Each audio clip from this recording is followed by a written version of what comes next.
I was part of the peace agents that they trained. So it was through there, I think as well as a youth, especially in a country like Gambia, that crime rate is getting on the rise, that if you're not really involved in being a peace agent in your country, what are you really doing? And it was just, the whole transition for me is actually even beautiful, because I was trained as a peace agent, and after the going to Ethiopia for the YPS, coming back a couple of months ago, I actually facilitated training all the young youths on peace advocacy. So it was through that I got into the whole youth peace and security through the projects, and yeah. Okay, it may look like what I'm doing is small and it's unnoticed, but actually people are getting the point. Yeah. And because even when I started now, a lot of young people have been saying, okay, where do I need to go and check my genotype? Anybody that sends me that message, it's like you have made my day for, Yeah, so I'm getting a lot of that. So I feel like, yes, they are getting the message. And even when people say, it's because of you I know about sickle cell, that for me is just fulfillment, that I'm able to change something. Yeah. Most times you don't know that they're making an impact or you're growing, except the person looking from the outside. Yes. You feel like you could do more. You feel like, I've not gone where I'm supposed to go yet. You focus on that, and then you lose focus of, I'm not where I used to be. Yes, So yes, that's very true.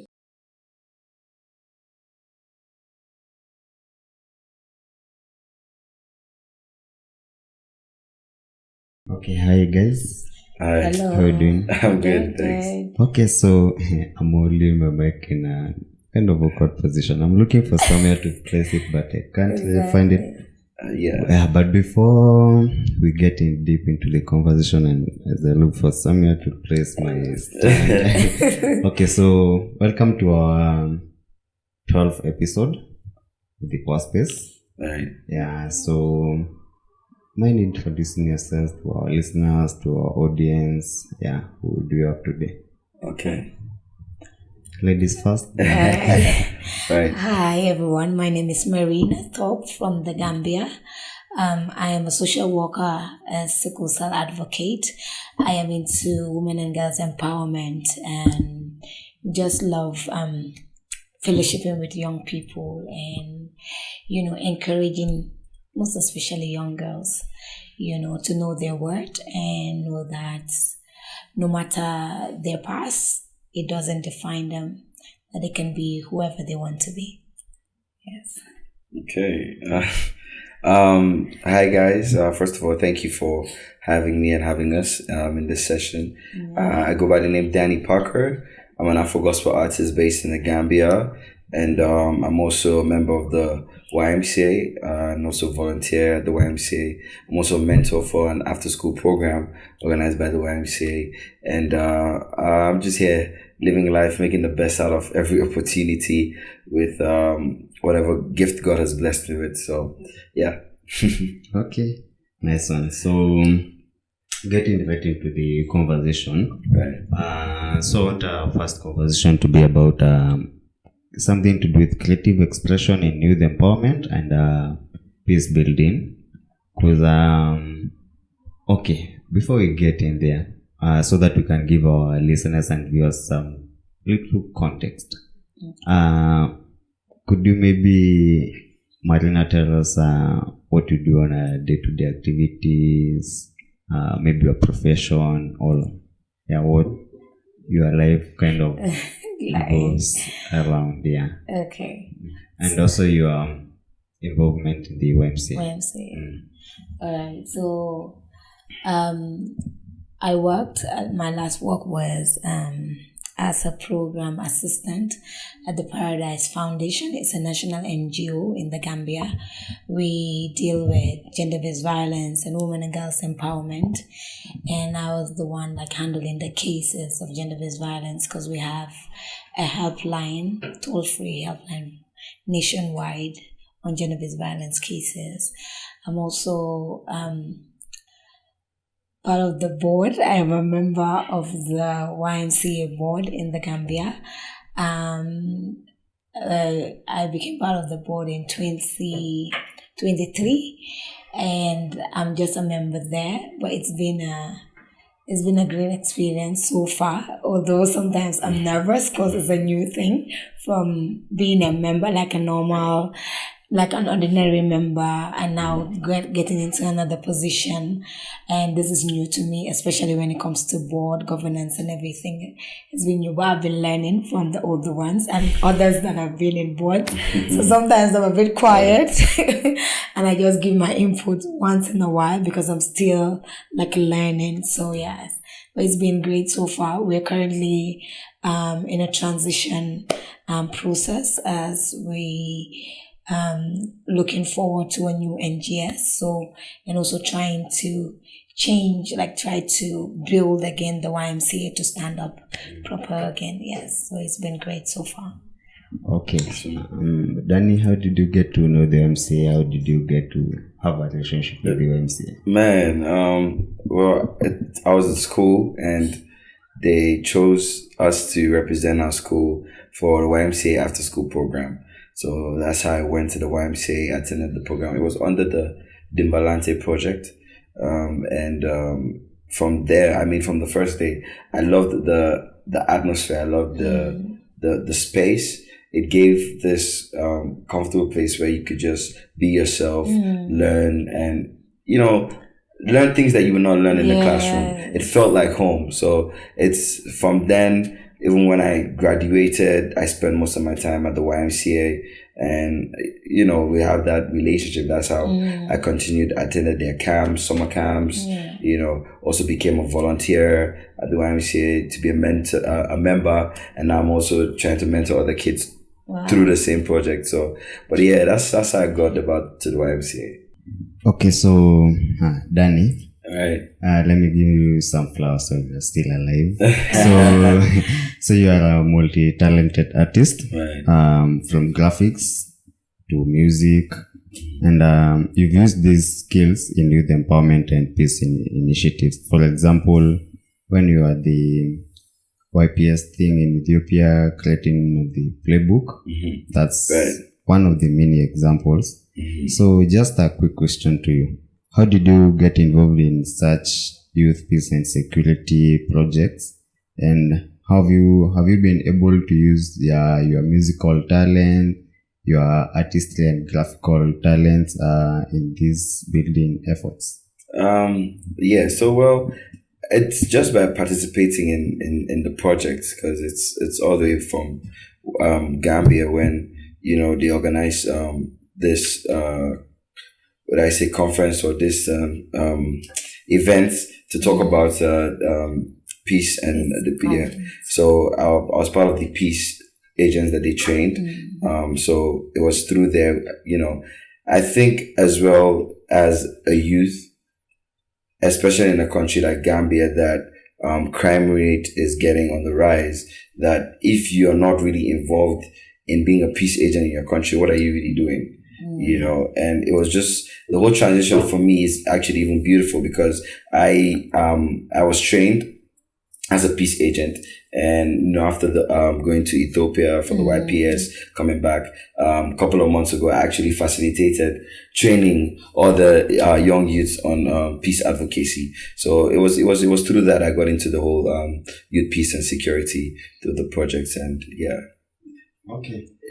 Yeah, and using my talent for it. When we were in Ethiopia for it, we had to brainstorm and think of creative ways to make the toolkit very appealing and usable. So I think to an extent, and also like my music, basically what I preach, I preach gospel. So the gospel, and one key message of the gospel is peace. So I use that as an avenue to preach to young ones like me, like-minded, Okay, so just one last quick question.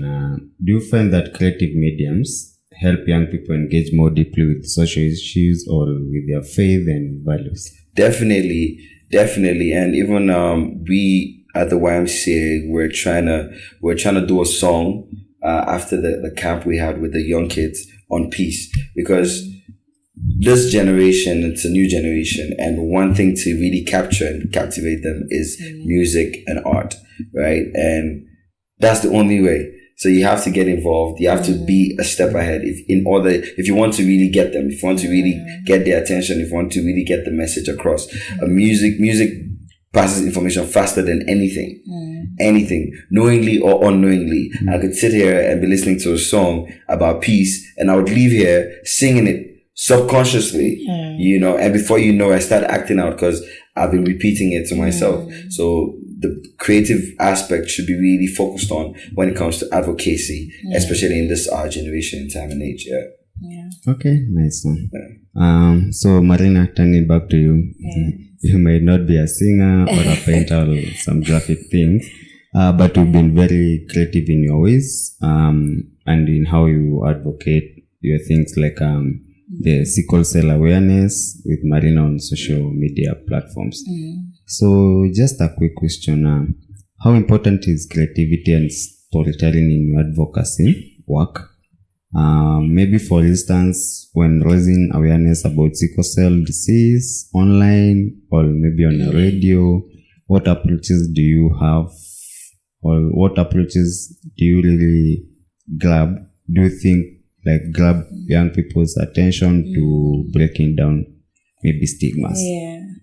I think when it comes to storytelling, it's something that triggers people, because I can remember there was this time I said, I was saying, stay tuned, I'm going to share my story, and somebody came on my DM. I cannot wait to hear your story, what you have to say. But again, art and even now, we see that I feel like the lockdown really caused young people to be creative, and we are now seeing that COVID lockdown. The COVID lockdown. For sure. We are now seeing that even the organizations, serious business-minded people are now using influencers. They're working, partnering with them to make jokes, those that are comedians, and they're making big money out of it, because even in that short joke, because I'm grabbing your attention, but I'm also getting the information.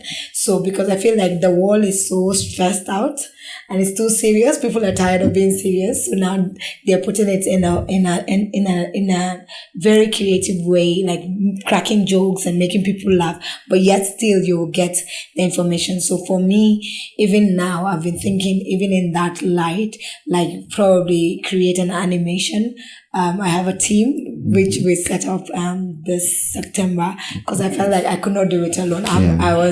It was overwhelming having to manage all the social media handles, do the and then the content, then post.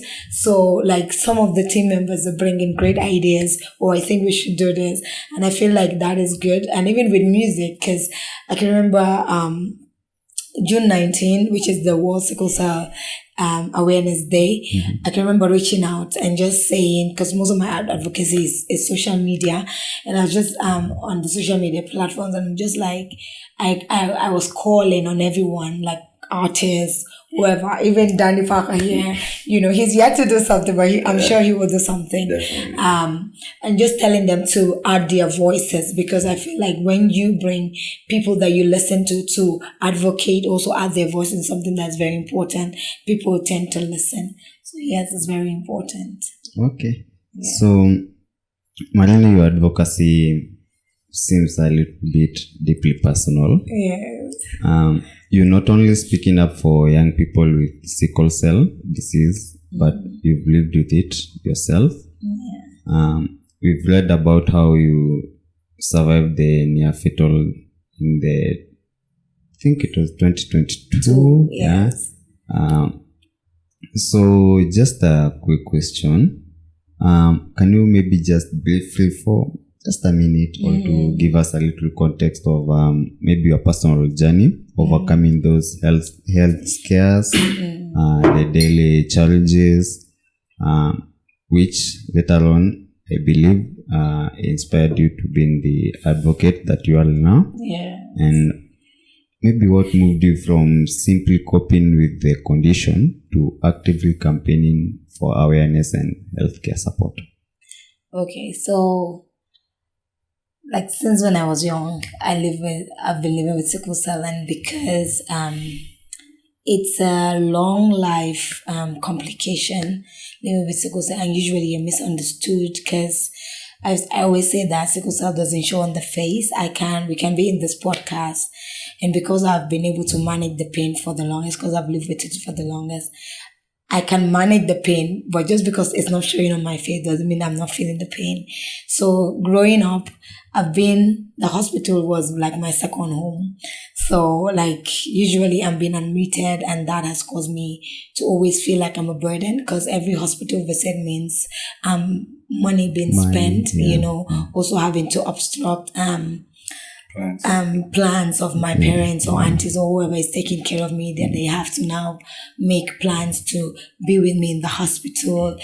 Everybody being worried, that thinking, oh, will she make it, and all of those things. So it's just been that, and also being stigmatized. I can remember in school, I never understood at first, like how teachers could just look at me and say, oh, you're a sickler, which I never liked that word, by the way. They would just call me, oh, you're a sickler. They just look at my eyes and say, your eyes are yellow, and they could tell that I live with sickle cell. I didn't know until like last year when I started, and because I'm doing a lot of research on it, and that's when I knew that, because of the jaundice and everything. So it's been challenging, because sometimes you're at home, sometimes you have to go to school, and sometimes probably during exams, your colleague might think that you're faking it when you're not, So like everybody's thinking, what is wrong with this person? Like the person is constantly, so you even know that there's something wrong with you.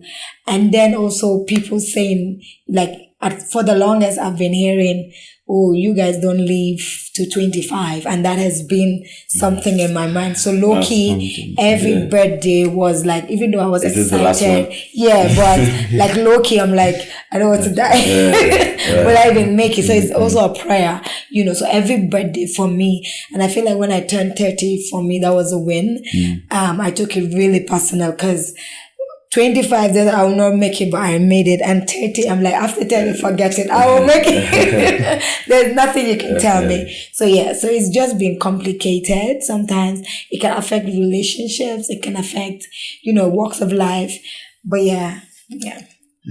That was so powerful. Almost I need to lead us in one worship. Right.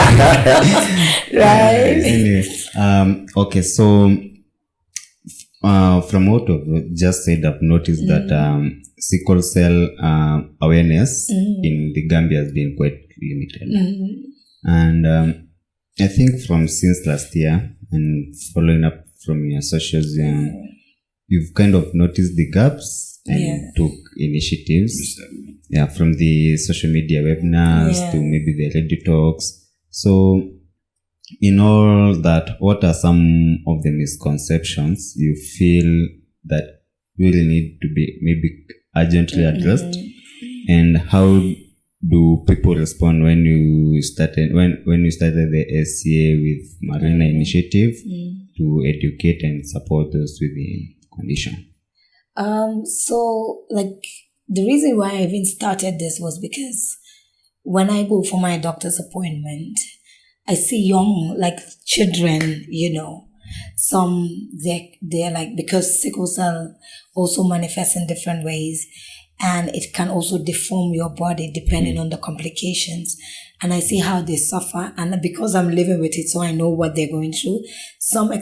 Everybody experiences it differently. And I'm like, how is it that, we are not talking about this? And it was even there, I started searching, and because I follow a lot of sickle cell organizations online, that's when I got to know, September is Sickle Cell Awareness Month, and June is Sickle Cell Awareness Day, and I started so I was learning on the spot. And I feel like they actually received it well, because when I started advocating for it, I got a lot of positive responses, and a lot of people came into my DM. And I feel like when I spoke up, a lot of people now were like, oh, I have this. Like, I'm so encouraged by the way, like, how you're courageous to speak out. And that was giving me another, I'm like, okay, why should you be shy to say that you live with sickle cell? But then also I get it, because for me, I don't think I had any stigmatization. Probably maybe with school when teachers would, but I don't think my friends looked at me any different because I live with sickle cell. But I know that there are some places that people are actually stigmatized. Some would say, oh, people like this will die young. I've heard stories, some that actually plan to get married, that even family members would, advise the other family member that, are you sure you know what you're getting yourself into, that this person might not be able to bear children for you, this person will not live long, this person will die, so all those things are misconceptions because, yes, before people living with sickle cell die young, probably some don't even pass the age of 5 because, again, they didn't know what they were dealing with. But now with the advancement in technology and medicine, like with proper management of your body, you can't live long. I've seen people living up to 50, 60, 70, 80, 90, with sickle cell just because they're able to manage. So the problem is people don't, go for regular checkups, don't know their body, don't know what their triggers are. So because if you mismanage yourself, then those things can happen still. But with more information, you're able to know. So yeah. Okay, so that's a lot of work. So you've achieved a lot in, let me say, a short time, and you've even received, I think, an award. Yes. What was it? Championing of Smiling Coast. Yeah, the Smiling Coast champion. Okay, yeah. Sickle cell champion. Come on, congrats. Okay. Yeah, congratulations for that. So, how does it feel to get that recognition in the eye of official advocacy? And maybe does it motivate you further to get the message out there? Yeah. And do you think that award sense the importance of the cause that you are championing? Yes, I feel like when I knew that I was going to receive an award, it was surprising to me because I'm like, what have I done? Like, I know that there is an organization, already that have been doing this. So I'm like, I think I felt like, oh, I did not deserve this at some point. I felt like I didn't do much, but when I saw the award, later I had to look back at when I started, just in my room with my phone and then sometimes late nights, and disturbing my friends that are in the medical field to explain things. I'm like, yo, actually done something, and I feel like it also motivates me to not give up because when I started, I could remember Elsie Macaulay, I was speaking to her and I was like, I'm tired. It's like people are not listening to what I'm saying. And she's like, no, don't give up. You need to understand that advocacy is a really slow process, but you really need to be consistent. And she was really encouraging me and like, Marina, actually, people are listening because she was even giving an example that she was having a conversation with a colleague and they were saying, oh, somebody's getting married. She was like, oh, I hope they know their genotype because that's what I've been preaching all the while. So she was like, actually, people are having this conversation. The conversation has started. We just keep on pushing. And that was before the award. So she was like, you see, if you had given up, what would have happened? And I feel like it just motivated me to know that, okay, it may look like what I'm doing is small and it's unnoticed, but actually people are getting the point. And because even when I started now, a lot of young people have been saying, okay, where do I need to go and check my genotype? Anybody that sends me that message, it's like you have made my day for, Yeah. So I'm getting a lot of that. So I feel like, yes, they are getting the message. And even when people say it's because of you, I know about sickle cell, that for me is just fulfillment that I'm able to change something. Most times you don't know that they're making an impact or you're growing, except the person looking from the outside. Yes. You feel like you could do more. You feel like, oh, I've not gone where I'm supposed to go yet. Exactly. You focus on that and then you lose focus of, oh, I'm not where I used to be. Yes, so yes, that's very true. Yeah, the coach and player perspective. Right. Okay, so jumping now to things to do with our organization, the YMCA. Let us just talk a little bit about the youth leadership and the governance in the YMCA. Right. So, Marina, you're quite have an interesting role. You not only, I remember like us, regular also. Yeah, but you also participate in the leadership part of the organization now. You've served also as an S2C ambassador for the Africa YMCA, which means you were selected after proving yourself differently as a change maker. So, and now you sit in the Gambia YMCA's board. So can you maybe briefly describe to us the journey? Then did that transition from being a normal board member, attending YMCA activities, to then becoming the board member, and after maybe sharing the brief journey to give us the context, you can maybe tell us what were the biggest adjustments or learning moments you got when you now got behind the scenes. So my journey, I can't remember exactly the year that I joined YMCA, but I know that Elsie Macaulay, although she is a famous person in the YMCA, when we talk about YMCA the Gambia, she has been pushing, especially for young people, to join the YMCA, and I want to believe that she's the one that introduced me to the YMCA, just saying, girl, join the YMCA, just join, and from there we started volunteering, like if there's activities or anything to do, she'll put us there. And I can remember in 2019 when we were selected, myself and Ronald Mendy, to be the change agent, to be part of the change agent training in South Africa. And she was the one that called me and said, "Oh, you were nominated." And I can remember I was on the street walking, and when I was screaming because that was my first time traveling, Look at that. And it was a great journey. That's where I also met Sharon here from Kenya YMCA. We met in South Africa, and other young people from different, I think it was 17. Was it also the same group with Pius from Sierra Leone? Yes, Pius from Sierra Leone. So it was like 17 countries, African countries, young people coming together. And I was nervous because then I was really timid. I was not this bold Marina that you're seeing right now. I was really timid, and I kept on saying, "What am I doing here?" That imposter syndrome. I kept on thinking, I feel like I don't belong here, but I was just quiet and just learning. At some point I was getting used to it. And from there, now getting to the board, I feel like that too was really scary for me, because sometimes I feel like I am not that smart enough to be in certain positions. So I've just been quiet in the boards, but usually I do speak because they also want everybody to speak their minds, to talk, in decision making. And as I said earlier on, that we are currently in transition moment. So we are looking at the YMCA in different committees, in different areas of the YMCA, just trying to build the YMCA to be better.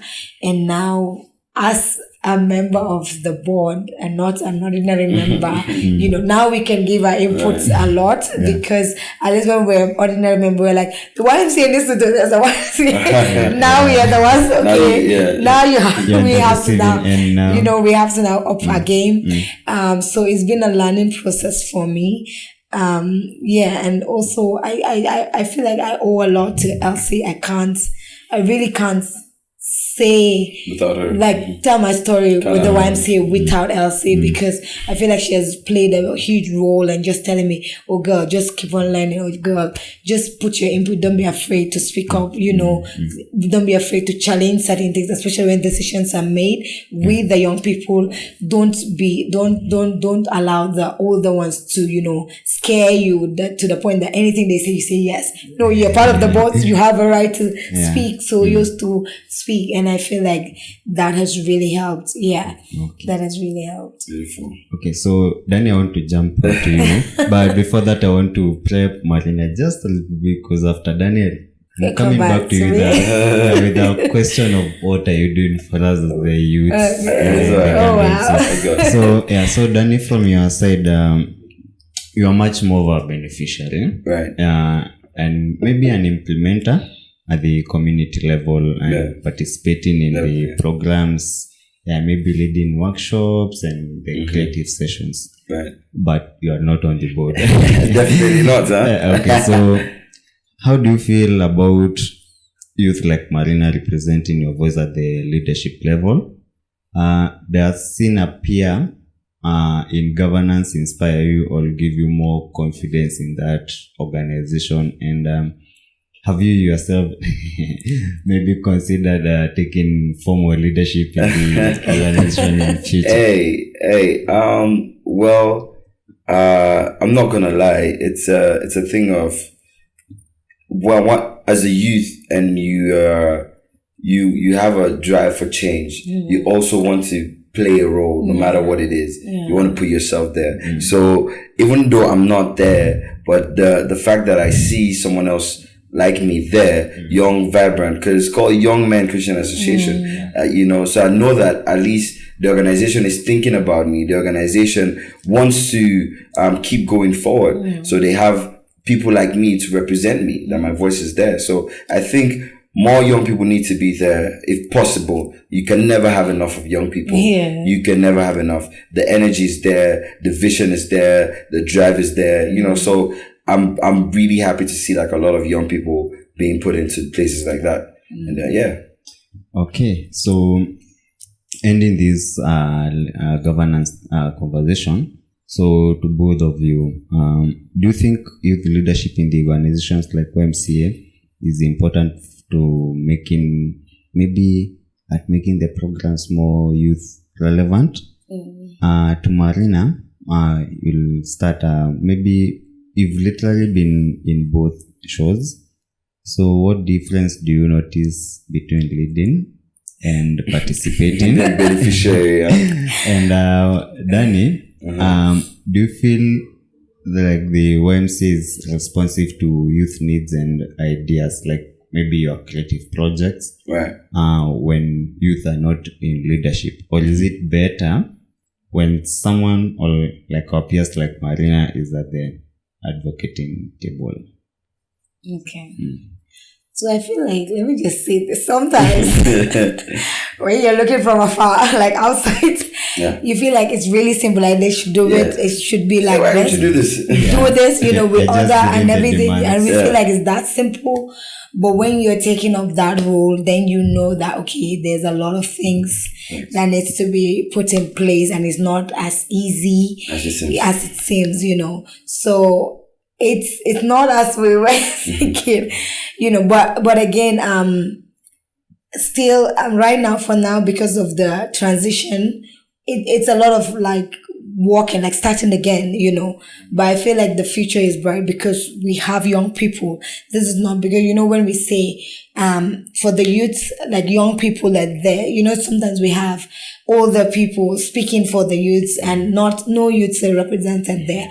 But this, we have young people there and they're speaking up from themselves. So I feel like it's going to change. We're going to have a new,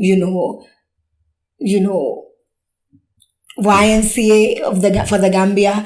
I feel like the capacity building is going to be slow a bit because there are other groundwork that need to be done, because sometimes we need to also put our house in order. But I feel like the moment that is done and we get everything set, YMCA, we're going to see a different one for the Gambia. I see that vision. It will be better. And I feel like more youthful activities and youthful engagements is definitely gonna come. That I assure you. That I assure you. Keep assuring us. Yes. Come again with the question. Okay, so for your side, do you feel like the YMCA is more responsive to our youthful needs and ideas, i.e. like your creative projects? Right. When us youth are not in the leadership positions, or do you feel is it better when someone like Marina and our peers at the advocating table? I think it's always better when the youths are there, because you would not see what I'm going through if you're not going through it as well. So having them on that table to put our matters forward. It gives us a voice, basically, as we have been saying throughout the whole time, right? So I feel like, honestly, that the YMCA need to try and implement more projects and ideas, given, we can never have enough. We can never have enough, and we need to reach out to as much youth as we can, so we can never have enough. But it's a good thing to have them on the table, and I think that is the way forward. It's just how we say, and even in our countries right now, we're all talking about how we want young leaders, young vibrant presidents, and all of that. So it's the same thing. Yeah. So yeah.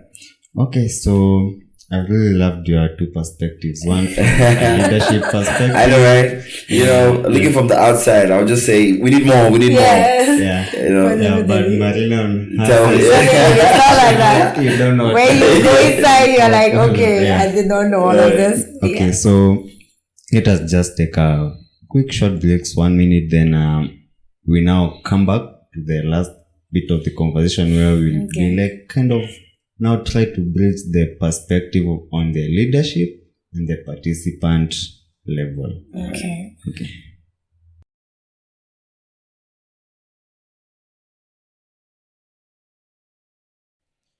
And okay, we're back. So it's fascinating, as saying, to get to see both sides. From a coach's perspective. Yeah, seeing two players, one player. We need from a fan perspective as well. Okay, so where do we go? So we are trying to bring the perspective from maybe the participants to leaders. So, Danny and Marina, do you find that these two perspectives? Okay, so confused.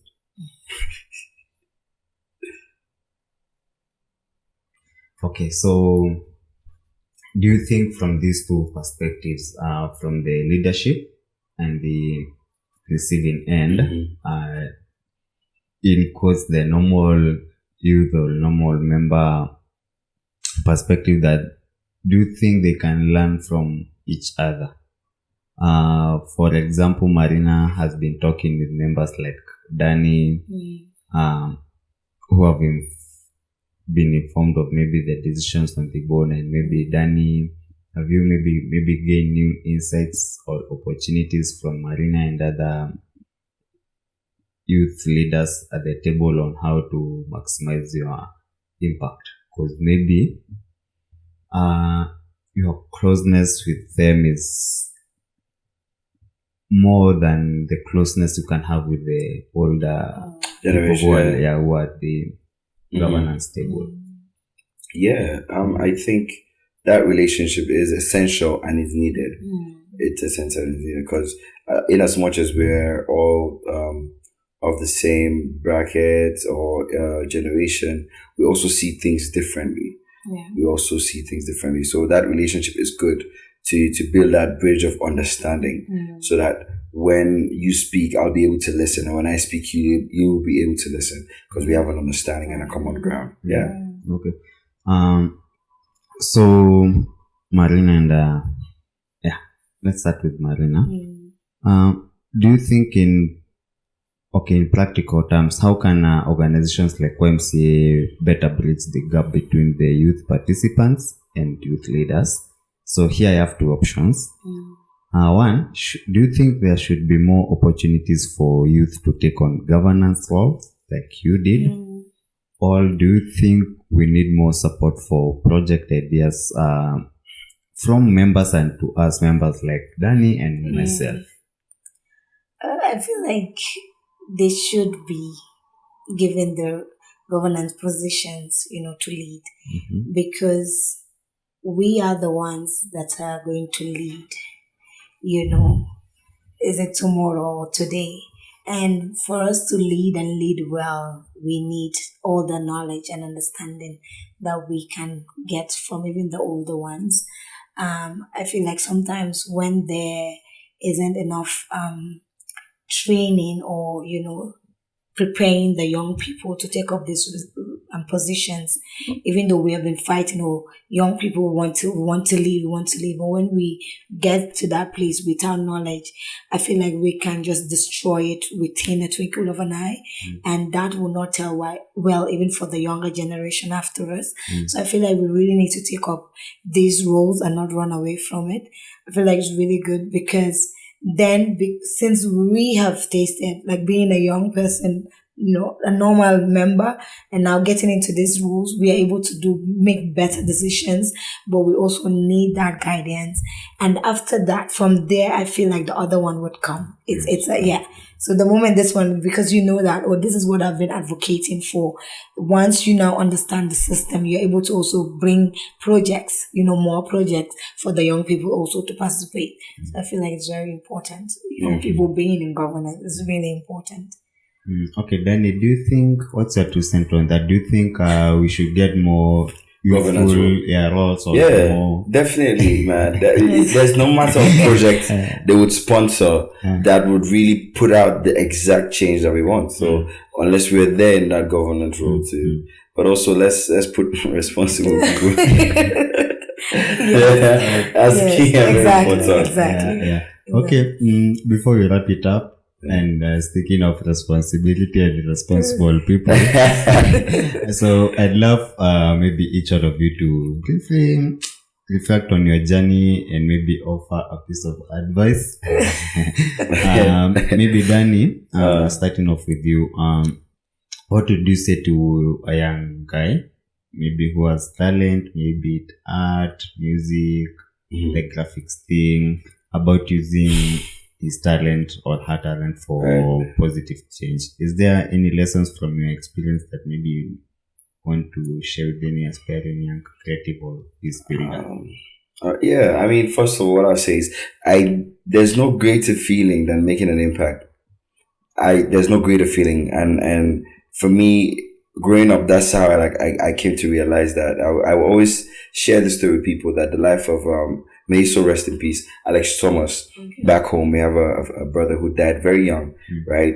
But at his wakekeeping, at his funeral, we had a lot of youths who would talk about how much impact he made in their life. And this guy was a medical student. He would juggle medical student. He was a stage play director. He was a choir leader. Like, there was so much he had going on, but still found a way to impact people. And from that moment on, from his wakekeeping, I looked at myself, I'm like, I have to live a life of impact. I cannot live a life that's just boring like that. So trust me, when you use your gift to make a change, and you see the results, even if you don't see the results, it is for me. I have a sense of accomplishment. It just feels good that you're making a right choice, that you're making right positive impact to your environment. I always encourage people to leave the place a better place than you met it. So I would say, man, keep your head strong, live a life of impact. No matter what you're doing, do it well, do it great. And make sure don't leave any stones unturned. Do it. Go. You only live once. You only live once. Go for it. Go for it. And he would head on. Head on. It's life. Marina, how about you? For maybe a young person who maybe has personal challenges or passion, like maybe the health condition, a social issue they deeply care about, and who definitely wants to make a difference, like you have, what would you tell them, especially for young women who look up to you as a leader? Definitely there are some. Anyone's to them on finding the confidence to take on leadership and advocacy? I would just say, just do it. Don't be afraid So you just marketed Nike. Just do it. That's your look. That's your. Don't worry. Yes, I'll just say, just do it. I feel like sometimes we focus on the problem to then extend that we forget that aside from the problem, there are also good things that are happening in our lives. So for me, having to turn something that I hate, something that gives me pain, and now turning it to purpose. For me, it's fulfilling, like he said. I feel like sometimes we want to make big things, but we don't even know that the little things that we're doing. Because for me, it was just, using what I have or starting from where I was and just opening up, like speaking up. I didn't know that just by doing that, it has, helped a lot of people. And now even older people will call me for advice. I'm like, I am not a doctor. Neither am I a nurse. I just got into this space because I live it, but I'll give my little knowledge. So, I just want to say that whatever you're going through, I know sometimes it can be hard and you might feel invincible. You might feel like nobody understands you, but I need you to pause and look at what's going on, like what's the right things that are going on in your life and focus on that. And also look at the gift, because I feel like God is wicked. God is so good. Like, even though I live with Sickle Cell, but He has given me so many other things, like my personality alone, my smile, the way I just interact with people, the way I sing, so many things. I have other talents. I have other gifts and abilities that God has given me. And I feel like whatever He has given you, sometimes I say that if He is God and He knows that, He's a miracle worker, but if He allowed this to happen, then it means that He has given me the ability to overcome this. He has given me all that I need to do, to walk past this. So I feel like sometimes we focus on the problem and not find solutions. So find solution, even if it's just you in your pain, that you also just finding someone else to encourage. That is you making an impact. Danny already said it. For me, my life is a life of impact. I always want to make an impact. For me, it's not about making the $1 million. Yes, it's fine, and I want the money. Don't get me wrong. I want the money, yes, but for me, I feel the greatest fulfillment is just hearing someone say, "Oh, because of you, I'm able to make better choices. Or because of your story, I'm able to now open up. I'm able to seek help. I'm now doing something because I see that you're not limited, and I am not going to be limited. So for me, that is it. Keep going, keep pushing. There's going to be better days ahead. Yeah.